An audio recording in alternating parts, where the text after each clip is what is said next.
Pero yo decidí venir porque yo solamente quería que la sanara. Yo no quería entregar mi vida a Cristo, porque yo ya estaba sumergida en el mundo. Yo ya estaba en los bailes, yo ya estaba con los amigos. Yo no quería dejar eso y me era muy difícil dejar los pantalones, dejar el maquillaje, dejar el círculo en donde yo había estado.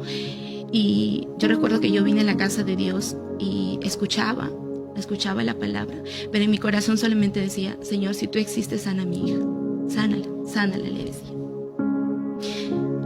Y bueno, pues no, yo vine acá y empecé a pedirle al Señor. Recuerdo que yo sentía ella, mi mamá, como que más metida con el Señor. Yo a mi madre nunca la había visto orar, yo a mi madre nunca la había visto derramar una lágrima así, pero yo empecé a ver el cambio en ella cuando ella me veía sufriendo, llorando. Yo recuerdo que llegaba del trabajo y la encontraba de rodillas y orando. Lloraba, ella clamaba. Pero cuando yo ingresaba a mi casa, yo sentía un rechazo hacia el Evangelio, yo sentía un rechazo hacia Jesús, porque yo recuerdo que yo llegaba de almorzar triste con toda esta situación de mi pequeña, y recuerdo que yo sentía un rechazo, que yo llegaba a mi casa y lo único que quería era entrar a mi cuarto, porque ahí no entraba ni música, no entraba mi mamá, y yo quería estar sola, porque yo así quería estar.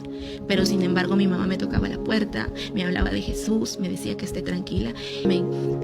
Bueno, yo empezaba a ir ya como oyente, ¿no?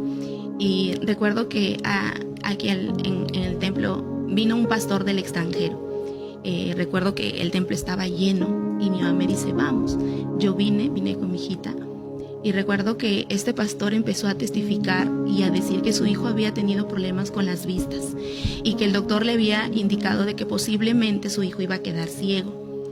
Yo recuerdo que cuando el pastor hablaba, yo sentía que Dios hablaba a mi vida.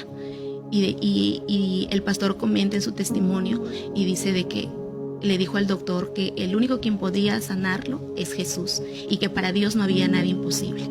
Entonces cuando el pastor hace el llamado, yo recuerdo, yo le dije al Señor, Señor, si tú sanas a mi hija, yo te voy a servir. Yo le dije: si tú sanas a mi hija, yo te voy a servir, le dije: Señor. Y yo recuerdo que cuando yo pasé al altar, yo sentía que de mi cuerpo salían cosas negras, bultos negros empezaron a salir de mi cuerpo. Y yo recuerdo que cuando terminé el culto me fui y sentí una paz tan inmensa que nunca la había sentido.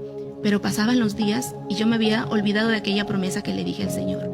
Pero en esos días que yo me había olvidado de la promesa que le hice al Señor, una mañana, cuando estaba alistando a mi hija se levanta y me dice: mamá, Jesús me sanó.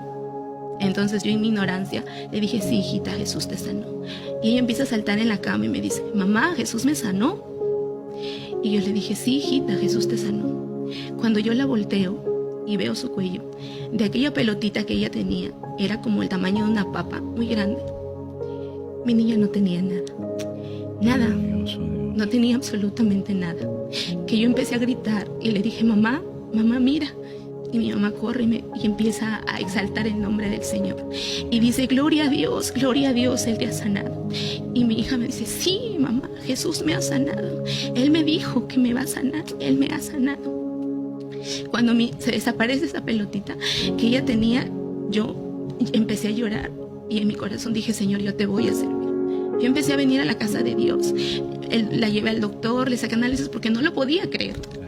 Y el doctor, quien la atendió, me dijo: esto es un milagro, no sé qué pasó, pero su hija no tiene absolutamente nada. Cuando la llevé a sacarle la ecografía, el joven que también la había atendido: señora, su hija no tiene nada, su hija está bien, vaya con el doctor.